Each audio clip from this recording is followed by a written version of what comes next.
ધોરણ 5 ચેપ્ટર 7 તમે પેટર્ન કે ભાત જોઈ શકો છો બરાબર। પેટર્ન ને ભાત વિશે આપણે આગળ જોયું કે પેટર્ન અને ભાત કોને કહેવાય। આપણે અલગ અલગ કપડામાં અથવા કોઈ પણ ડ્રોઈંગ કરીએ છીએ તેની અંદર ઘણી બધા પ્રકારની આપણે ડિઝાઇન જોઈ છે। તો હવે આપણે એક બીજું જોવાનું છે, આમાં એક સમાન એટલે કે ડાબેથી કે જમણેથી તમે ડાબી બાજુથી શરૂ કરો કે જમણી બાજુથી શરૂ કરો એક સરખું આવે બરાબર। તો એ કઈ રીતે તો આમાં કીધું છે 121માં તમને કોઈ વિશિષ્ટતા દેખાય છે, એટલે અહીંયા તમને સંખ્યા આપી છે કઈ તો કે 121, તો કે તમને એમાં કોઈ વિશિષ્ટતા દેખાય છે।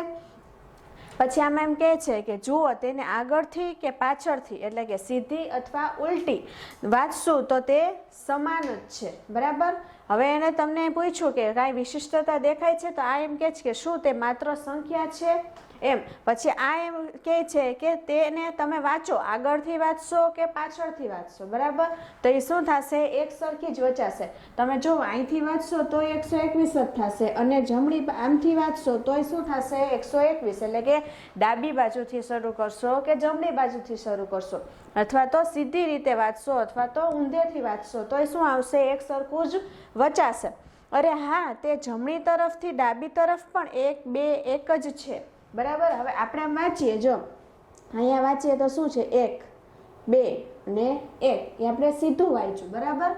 જમણી બાજુથી આપણે ડાબી બાજુથી જમણી બાજુ ગયા। હવે તમે આ બાજુ વાંચો ઊંધી બાજુ તો અહીંયા શું કહેવાય 1 2 અને 1 બરાબર। તો તમે ગમે એ બાજુથી વાંચો તો એ સંખ્યા કેવી થશે એક સરખી જ વચાશે। એટલે અહીંયા શું કીધું છે આપણને એક સમાન ડાબેથી કે જમણેથી, એટલે કે તમે ડાબી બાજુથી વાંચો કે જમણી બાજુથી વાંચો તો શું થશે કે સરખું જ વચાશે। પછી હવે આપણે આગળ જોઈએ, ચાલો આપણે આવી જ સંખ્યા કેવી રીતે મેળવાય તે જોઈએ।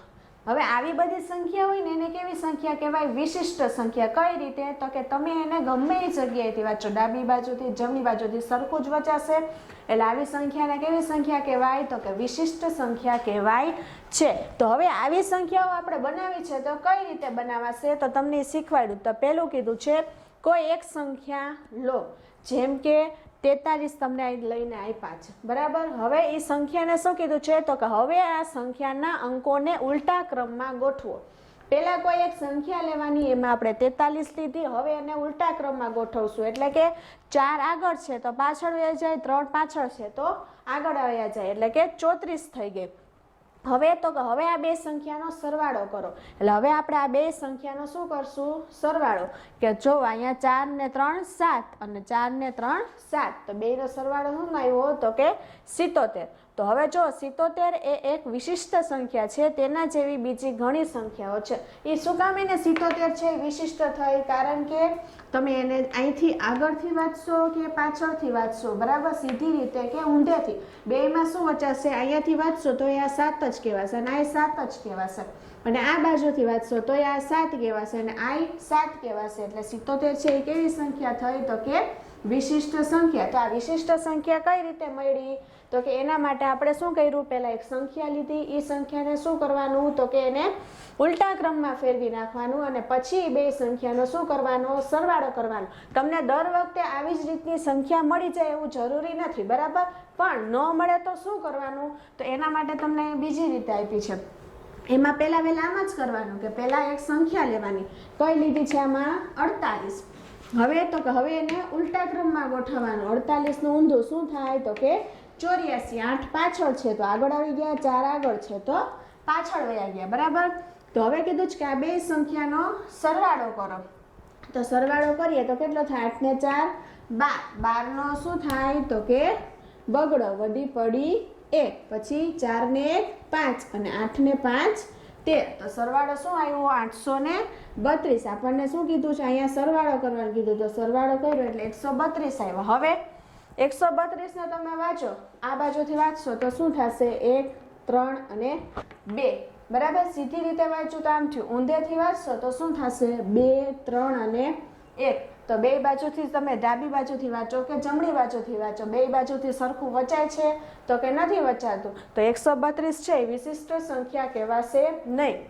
અહીંયા આપણને પહેલી જ વારમાં સરવાળો કર્યો તો વિશિષ્ટ સંખ્યા મળી ગઈ હતી, પણ હજી આપણને આમાં વિશિષ્ટ સંખ્યા મળી નથી। જો અહીં કીધું શું તે વિશિષ્ટ સંખ્યા છે નથી. તો શા માટે નથી? કારણ કે એને તમે ડાબી બાજુથી કે જમણી બાજુથી વાંચો છો તો એક સમાન આપણે વાંચી શકતા નથી, એટલે તે વિશિષ્ટ સંખ્યા નથી.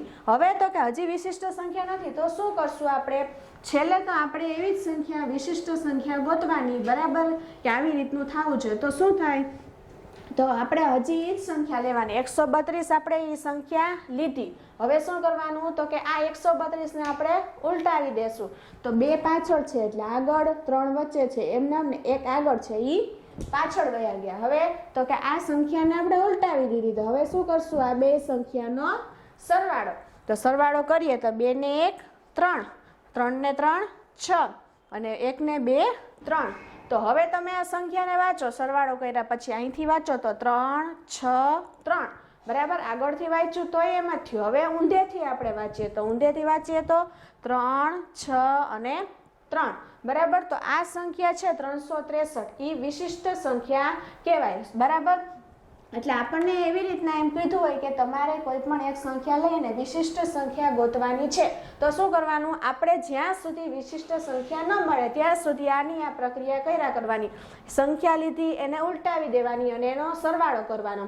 મળી જાય વિશિષ્ટ સંખ્યા તો બરાબર, પૂરું થઈ ગયું. પણ જો ન મળે તો આપણને જે સરવાળામાં સંખ્યા મળી હોય એ સંખ્યાને લઈને આપણે એ સંખ્યાને શું કરવાની? પાછી ઉલટાવી દેવાની અને જ્યાં સુધી ન મળે ત્યાં સુધી આને આ પ્રક્રિયા કર્યા કરવાની. તો હવે અહીંયા આપણને આ બીજી વાર કર્યું ત્યાં આપણને વિશિષ્ટ સંખ્યા મળી ગઈ. તો આ 3 6 3 એ વિશિષ્ટ સંખ્યા છે, બરાબર. હવે આપણને આગળ કીધું છે તેથી આપણે જોઈ શકીએ છીએ કે કેટલીક વાર વિશિષ્ટ સંખ્યા મેળવવા માટે વધુ ગણતરીની જરૂર પડે છે. આપણે આમાં જ જોયું, બરાબર. 2 વખત આપણે એ પ્રક્રિયા કરવી પડી કે એકને એક વખત, બરાબર. તો અહીંયા આપણને વિશિષ્ટ સંખ્યા મળી. તો હવે તમે નીચે આપેલી સંખ્યાઓને વિશિષ્ટ સંખ્યામાં ફેરવવાનો પ્રયત્ન કરો. તમને અહીંયા 3 સંખ્યા આપી છે, A 28, B 132 અને C 273. તો હવે આપણે આ ત્રણેય દાખલામાં શું કરશું? આ પ્રક્રિયા કરીને વિશિષ્ટ સંખ્યા મેળવશું. આપણને કીધું છે દાખલા નંબર 1 કે નીચે આપેલ સંખ્યાઓને વિશિષ્ટ સંખ્યામાં ફેરવવાનો પ્રયત્ન કરો. તો હવે આપણને આમાં પહેલા સંખ્યા આપી છે 28. તો આમાં આપણે લખીએ આપેલ સંખ્યા બરાબર સંખ્યા કઈ આપી છે? આપણને 28 સંખ્યા આપી છે. હવે એને શું કરવાનું? ઉલટા ક્રમમાં ગોઠવતા લખવાનું. અહીંયા ઉલટા ક્રમમાં ગોઠવતા. તો 28 છે, બરાબર. એને આપણે ફેરવવું હોય તો કઈ રીતે ફેરવાશે? તો કે 28 ને આપણે ફેરવવું હોય તો 8 આગળ આવી જાય અને 2 પાછળ, એટલે કેટલા થયા? 82. હવે આ બે સંખ્યાનો સરવાળો કરવાનો. તો કે આ બે સંખ્યાનો સરવાળો, બરાબર. શું થશે? તો આપણે સરવાળો કરીએ તો કે 8 ને 2 કેટલા થાય? 8 ને 2 10, 10 ની 0 વધી પડી 1, 8 ને 2 10, 10 ને 1 11, એટલે કેટલા આવ્યા? 110. તો હવે આપણે જોઈએ આમાં વિશિષ્ટ સંખ્યા થઈ કે નહીં. તો બે બાજુથી આપણે વાંચવાનું. તો અહીંથી વાંચો, અહીંયા 1 1 0, બરાબર. અને આ બાજુથી વાંચીએ તો 0 1 1. તો આ વિશિષ્ટ સંખ્યા થશે નહીં. તો હજી આપણે શું કરવાનું? હજી એક વખત આવી રીતનું કરવાનું. તો અહીંયા શું થશે? આપેલ સંખ્યા બરાબર કઈ સંખ્યા મળી આપણને? 110. હવે તો કે એને શું કરવાનું? ઉલટા ક્રમમાં ગોઠવતા. ઉલટા ક્રમમાં ગોઠવતા શું થશે? તો કે ઉલટા ક્રમમાં ફેરવીએ એટલે 0 આગળ, પછી અહીંયા 1 એમ નામ ને આ 1 પાછળ, બરાબર. હવે શું કરશું? તો કે સરવાળો. તો કે આ બે સંખ્યાનો સરવાળો. હવે સરવાળો કરશું, શું થશે? તો અહીંથી કરીએ 0 વત્તા 1 એટલે 1, 1 વત્તા 1 એટલે 2 અને 1 વત્તા 0 એટલે 1. તો શું આવ્યું? 121. તો હવે આ વિશિષ્ટ સંખ્યા થઈ કે નહીં આપણે જોઈએ. તો અહીંથી વાંચીએ 1 2 1 અને આ બાજુથી વાંચીએ તો 1 2 1. તો વિશિષ્ટ સંખ્યા આપણને મળી ગઈ. ત્યાં લખવાનું વિશિષ્ટ સંખ્યા 121 છે. હવે 132 આપણને આપ્યું છે, બરાબર. તો આપણે લખીએ પહેલા આપેલ સંખ્યા કઈ છે 132. એને શું કરશું તો કે ઉલટા ક્રમમાં ગોઠવતા.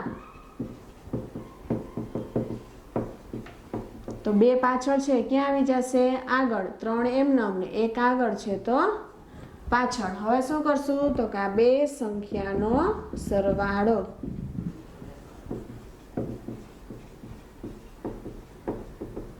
તો સરવાળો કરીએ તો 2 + 1 કેટલા થાય 3, પછી 3 + 3 એટલે 6 અને 1 + 2 એટલે 3. તો શું આવ્યું 3 6 3. બરાબર, અહીંથી વાંચ્યું તો 3 6 3. હવે ઊંધેથી વાંચીએ તો શું આવ્યું 3 6 3. તો આમાં આપણને પહેલી જ વારમાં શું મળી ગઈ વિશિષ્ટ સંખ્યા મળી ગઈ. તો અહીંયા લખવાનું વિશિષ્ટ સંખ્યા કઈ છે તો કે 363 છે. હવે ત્રીજું છે 273. તો આપણને અહીંયા આપણે શું કરશું તો કે પહેલા કઈ સંખ્યા આપી છે એ લખવાની. આપેલી સંખ્યા બરાબર કઈ છે 273. હવે શું કરશું તો કે એ સંખ્યાને ઉલટાવશું. તો કે ઉલટા ક્રમમાં ગોઠવતા. કઈ થશે 3 પાછળ છે એટલે આગળ, 7 એમનેમ ને 2 આગળ છે તો પાછળ. હવે શું કરશું તો કે આ 2 સંખ્યાનો સરવાળો કરતા. શું થશે સરવાળો તો કે 3 ને 2 કેટલા થાય 3 ને 2 5, પછી 7 ને 7 14 નો ચોગડો, વધી પડી 1 અને 2 ને 1 3, 3 ને 3 6. તો વાંચો આ સંખ્યા વિશિષ્ટ થશે. અહીંથી વાંચો 6 4 અને 5 અને આ બાજુથી વાંચો 5 4 અને 6. તો બે બાજુથી સરખું વચાણવું નહીં એટલે આ સંખ્યા વિશિષ્ટ નથી. તો આપણે પાછું લખીએ આપેલી સંખ્યા બરાબર કઈ આવી 6 4 ને 5. હવે શું કરશું તો કે તેને ઉલટા ક્રમમાં ગોઠવતા. શું થશે તો કે 5 4 અને 6. તો હવે શું કરશું તો કે આ 2 સંખ્યાનો સરવાળો. સરવાળો કરીએ 6 ને 5 કેટલા થાય 11, 11 નો એકડો, વધી પડી 1, 4 ને 4 8, 8 ને 1 9 અને અહીંયા 6 ને 5 11. તો હવે વાંચો એક સરખું વચાય છે. અહીંયા જો 1 1 9 1. તો હવે આ બાજુથી વાંચો 1 9 1 1. તો સરખું વચાણું નહીં એટલે વિશિષ્ટ સંખ્યા નથી. તો આપણે પાછું કરવાનું આપેલી સંખ્યા બરાબર કઈ છે આ તો કે 1 1 9 1. હવે શું કરશું તો કે એને ઉલટા ક્રમમાં ગોઠવતા. તો શું થશે 1 પાછળ છે એટલે આગળ, પછી 9 અને પછી આ 1 અને 1. તો હવે આપણે શું કરશું તો કે આ 2 સંખ્યાનો સરવાળો. સરવાળો કરીએ શું થશે તો કે 1 + 1 એટલે 2, 9 ને 1 10 ની 0, વધી પડી 1, 9 ને 1 10, 10 ને 1 11, 11 નો એકડો, વધી પડી 1, 1 ને 1 2, 2 ને 1 3. તો શું આવ્યું આ વાંચો જોઈએ 3 1 0 2. હવે ઊંધી બાજુથી વાંચો 2 0 1 3. તો આ વિશિષ્ટ સંખ્યા થઈ નહીં. શું કામ એને કારણ કે એક સરખું વચાતું નથી. તો હવે આપણે પાછું કરીએ કે આપેલી સંખ્યા બરાબર આપણે મેં તમને કીધું ક્યાં સુધી કરવાનું જ્યાં સુધી આપણને વિશિષ્ટ સંખ્યા ન મળે ત્યાં સુધી. તો આ સંખ્યા કઈ આવી 3 1 0 2. હવે એને ઉલટા ક્રમમાં ગોઠવતા. શું થશે તો કે 2 આગળ, પછી 0, પછી 1 અને પછી 3. હવે શું કરશું તો કે આ 2 સંખ્યાનો સરવાળો. શું થશે સરવાળો 3 ને 2 5, 1 માં 0 ઉમેરીએ તો 1, 1 માં 0 ઉમેરીએ તો 1 અને 3 ને 2 5. બરાબર. તો હવે વાંચો જે અહીંથી તો કે 5 1 1 5. બરાબર. હવે ઊંધી બાજુથી વાંચીએ 5 1 1 5. તો આવી સંખ્યા કઈ છે વિશિષ્ટ સંખ્યા. તમે બે બાજુથી વાંચો છો શું સરખું વચાય છે તો અહીં લખવાનું વિશિષ્ટ સંખ્યા બરાબર કઈ છે 5 1 1 5 છે। હવે આપણે સંખ્યામાં જોયું। હવે દાખલા નંબર 2 એમાં કીધું છે વિશિષ્ટ શબ્દોને શોધો અને લખો। હવે એવા શબ્દ ગોતવાના છે કે તમે એને જમણી બાજુથી વાંચો કે ડાબી બાજુ, એટલે કે સીધી રીતેથી વાંચો કે ઊંધેથી વાંચો। શું વાંચવું જોઈએ તો કે એક સરખું વચાવવું જોઈએ। તો પહેલો શબ્દ છે મેડમ। જો અહીંથી વાંચશો તો MADAM બરાબર, અહીંથી વાંચશો તો MADAM બરાબર। હવે બીજો શબ્દ ટોપ સ્પોટ બરાબર।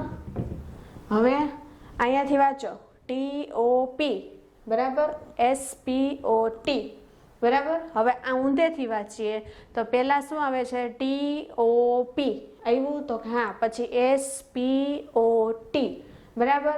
તો આ બાજુથી વાંચ્યું તોય સરખું, આ બાજુથી વાંચ્યું તોય સરખું। પછી ત્રીજું IDID બરાબર, અને એને હારે DIDI। હવે અહીંથી વાંચો IDID બરાબર, DIDI બરાબર। હવે ઊંધેથી વાંચશો તો એમ જ થશે IDID બરાબર, DIDI બરાબર। આ બાજુથી વાંચ્યું તોય સરખું, આ બાજુથી વાંચ્યું તોય સરખું। તો આ બે તમને 3 ઉદાહરણ આપ્યા। આ સિવાય હજી ઘણા એવા શબ્દો હશે કે તમે એને જમણી બાજુથી કે ડાબી બાજુથી લખશો તો સરખા તમને બચાશે। હવે આપણે વિશિષ્ટ સંખ્યાઓ જોઈએ, એના પછી જોઈએ કેલેન્ડરનો જાદુ। તો શું કીધું છે નીચે આપેલ કેલેન્ડર જુઓ। ચાલો આપણે કેલેન્ડર પર 3/3 એટલે કે 9 તારીખનું, તો અહીંયા જો તમે આ બાજુ જોવો તોય 3 છે બરાબર આડું, અને ઊભા જોવો તોય 3 છે, એટલે કે 3/3 એટલે કેટલા થયા 9 તારીખ થઈ। તો અહીં ગણો 1 2 3 4 5 6 7 8 ને 9। તો 9 તારીખના માપનું એક ચોરસ ખાનું બનાવીએ અને કેટલાક જાદુ જોઈએ। તો હવે આમાં તમને ચોરસ આપી દીધું છે। હવે અહીંયા કીધું છે કે હું આ ખાનાની તમામ સંખ્યાનો સરવાળો ખૂબ જ ઝડપથી કરી શકું છું। હવે આ એમ કહે છે કે હું આ ખાનાના તમામ સંખ્યાઓનો સરવાળો છે, આ બોક્સ છે એની અંદરનો સરવાળો ખૂબ ઝડપથી કરી શકું છું। એટલે આ એમ કહે છે કે પરંતુ તેમાં થોડોક સમય લાગશે નહીં, તો કે નહીં। તો એણે એમ કીધું કે એનો સરવાળો 99 છે। હવે સરવાળો 99 છે એ કેમ ખબર પડી? તો હવે આપણે એમાં એને કીધું છે કે સૌથી નાની સંખ્યા લો। તો આ બોક્સની અંદર સૌથી નાની સંખ્યા કઈ છે તો કે 3 બરાબર, 3 સૌથી નાની સંખ્યા છે। પછી શું કરવાનું તો કે એમાં 8 ઉમેરો। તો 3 માં 8 ઉમેર્યા કેટલા થયા 11 લખ્યા। હવે એને શું કરવાનું તો કે એને તમે 9 વડે ગુણો। તો 11 9 કેટલા થશે 99 બરાબર। તો આ સંખ્યાનો એને કીધું હતું કે સરવાળો કેટલો થાય છે 99। એટલે કે તમે જે કોઈ પણ સંખ્યા લો ને આમાંથી એ સંખ્યામાં તમારે 8 ઉમેરવાના। 8 ઉમેરી દીધા પછી તમારે એ સંખ્યાને કેટલા વડે ગુણવાની 9 વડે ગુણવાની। 9 વડે ગુણશો ને જે જવાબ આવે એ શું થાય તો કે આ સંખ્યા આ બોક્સનો શું થાય એટલો સરવાળો થાય। તો આપણે જોઈએ કે આમાં જુઓ 4 3 + 4 તો 4 ને 3 7, 7 માં આપણે 5 ઉમેરીએ તો 12, 12 માં 10 ઉમેરીએ તો 22, 22 માં 11 ઉમેરીએ તો કેટલા થશે 22 ને 1 23 ને 10 33, 33 માં આપણે 12 ઉમેરવાના છે તો કેટલા થશે 33 માં 12 ઉમેરીએ એટલે 45, 45 માં આપણે 17 ઉમેરવાના। તો પહેલા આપણે 45 માં 10 ઉમેરીએ તો 55, 55 માં 7 ઉમેરીએ તો 62। હવે 62 માં આપણે 18 ઉમેરવાના। તો 62 ને 8 કેટલા થાય 70, 70 ને 10 80 બરાબર। 80 માં આપણે 19 ઉમેરીએ બરાબર તો કેટલા થશે 99। તો આને કીધું હતું ને કે એનો સરવાળો કેટલો થાય છે 99। તો હવે આપણને કઈ રીતે મળ્યો એ 99 સરવાળો? તો કે તમે આમાંથી એક નાની સંખ્યા લેવાની, નાની સંખ્યામાં 8 ઉમેરવાનું, 8 ઉમેરાઈ ગયા પછી એ સંખ્યાને તમારે શું કરવાનું 9 વડે ગુણવાના। એટલે તમને આ જે ચોરસ દોરેલું છે એનો સરવાળો મળી જાય। આપણે આ રીતનો સરવાળો કર્યો તોય 99 મળ્યું બરાબર। પણ આ શું કીધું કેલેન્ડરનો જાદુ, એટલે કે આપણે જાદુથી ગોઈતો કે આ સંખ્યાનો સરવાળો કેટલો થાય છે। તો આણે કીધું અરે ખાનામાં મધ્યમાં આવેલ સંખ્યા લો અને તેને 9 વડે ગુણો તો તમે જોઈ શકો છો તેનાથી વધુ ઝડપથી આપણને જવાબ મળે છે.